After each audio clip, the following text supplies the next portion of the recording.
On Christmas Eve, a widow casts a spell to resurrect her executed husband. However, when the spell goes wrong, the husband is brought back as an evil Christmas tree. You heard that right. And he's hell bent on getting revenge on the one who caused his execution. I watched The Killing Tree. They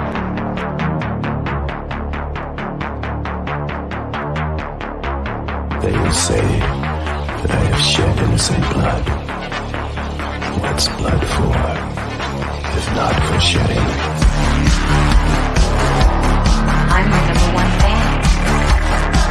We all go a little mad sometimes. God, it knows I'm here. They're coming to get you, Barbara.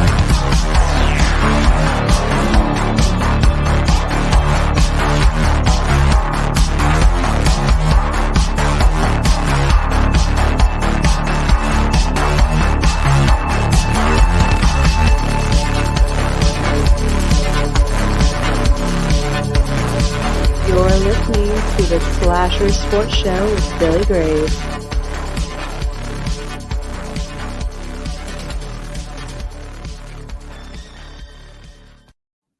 Hey, thank you for joining me in Slasher Sports Cinema. I do hope you'll give this video a thumbs up and that you'll hit the subscribe button as well. Turn on the notifications because we've got a lot more coming at you from Slasher Sports Cinema. Make sure you're checking out the episode bio for information on the Slasher Sports team as well. Got a lot of good stuff coming up. I don't want you to miss it. As you heard before, we're reviewing The Killing Tree. All right, this one is it is a Reese Waterfield film. Okay, and if you don't know Reese Waterfield, you should know him. He's the director of the new Winnie the Pooh Blood and Honey. All right, and he's done a lot more, but those are the kind of the big names. Look at this set of babes that we got here. That's Sarah Cohen. We've got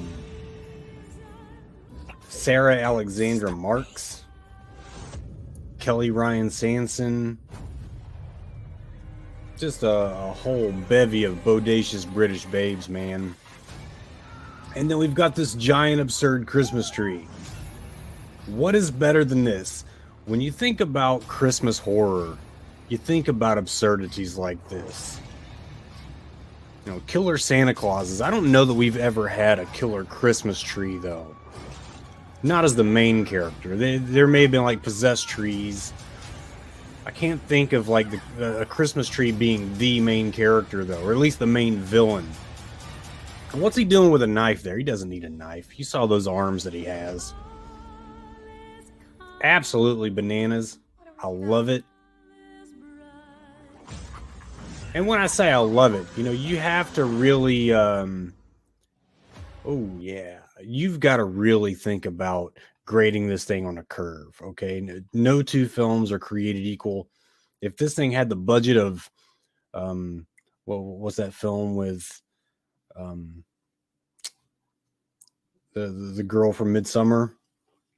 Not Honey, I'm Home. Don't Worry, Darling. There you go. Don't Worry, Darling had a ridiculous budget, mainly because of who they had to pay to be in the film, but it had some very good cinematography. But listen, you're not going to get the same type of quality from this film, right? So why grade them on the same scale? You can't do that. But we're going to talk about this one and the grades that we give it in a few different categories. First of all, let's talk about this cold open. All right. It's not unlike Child's Play. You think about Charles Lee Ray grabbing the doll and, reciting his little mean poem. And then voila, you've got Chucky. Well, in this one, you got an old lady. She's kind of speaking in cadence. You know there's some kind of ritual using religious symbols. And there's a Christmas tree in the middle, not drawn, but an actual Christmas tree out of the box. It's got the factory lights on it. You didn't even have to put lights on it yourself. They come with the lights. But what we get at first is this point of view, like a first-person point of view from the tree. And the guy's kind of confused, like, what the fuck am I doing in this tree? Well, it turns out it was an undesired result, an incomplete ritual, if you will. The tree attacks the lady, runs out of the house to exact revenge on, just like you heard in the beginning, other people who might be responsible for him being dead to begin with, his whole reason for being resurrected. But early on, we got a Christmas party. We meet a couple of friends, one of which is dealing with a trauma. Her name's Faith, played by Sarah Marks. And the trauma pertains to the resurrected man, who's now a walking Christmas tree. And there's a past history. I guess all history's past. That was redundant. There's a history between those two. We don't know what it is, right? But within 20 minutes, old Christmas tree, he's engaged in dispatching of this drunken, belligerent fool. And if you're worried about how he's going to get around, don't worry, because he's, once he gets wind of where Faith is, and that's who he's really trying to track down, he murders a couple of people and steals their car. Yeah, I don't know if he hot-wired, if they left the keys in, but it's a Christmas tree driving a fucking car. That's your barometer for how absurd this film gets, okay? It only gets worse from there. I say worse, I mean better. But, again, setting is a Christmas party, and there are a few parallel running stories that are eventually going to prove to be congruent with Faith's. Okay, Faith is sort of the elephant in the room. Okay, her besties are there to help her cope with her tragedy, but others are there in support, but they're kind of talking behind her back. Nobody's got anything malicious planned, but that's just kind of the vibe of the party. You got your own little cliques. But the wildest part of this story is how the Christmas tree seems to gain power with every kill. Okay, and he's already got those deadly arms, almost like a stingray's tail, but with fingers. And he's able to grab his victims, tear them apart. You saw it in the trailer, ripped them right in half. And the transformation from the simple out-of-the-box Christmas tree with a grumpy guy inside to giant arbor monster, it's fun to watch, especially in the final scene. It feels like he gets a little bit bigger as it goes, but that's kind of inconsistent. I can't tell if he's getting bigger with each kill or if he just gets big when he wants to, But it's very fun to watch, especially in that final scene. Light spoiler, but it's dark and it's in the woods. The shadows provide this extra level of creepiness with those Christmas lights blinking. Fantastic, fun flick. And we're going to give some final scores right now. Like I said before, we cannot judge this scale too harshly. Can't judge the film too harshly. It's not going to be on the same scale as your classic horror films. This is an absurd film with a lower budget. We know that. They know that. They did exactly what they wanted to do with it. So we're going to judge this thing on terror, creativity, suspense, fun, and then we'll just give an overall average of the overall, score for this team. We're going to call it this film. We're going to call it the final slash line. All right. Terror, I'm giving it a 6. It's not a scary film. It's absurd. Like I said, absurd is the word of the day, I guess. But terror, we're going to give this a 6. You're not going to be frightened by this film. You're not going to be able to look away just because you want to see what happens next. With creativity, I want to give this one a 7 because, this took some creative thought. This is a different film. Like, we have not seen this happen before, to my knowledge, a killer Christmas tree. And the way that he's killing people is, it is a creative venture for our director and writer.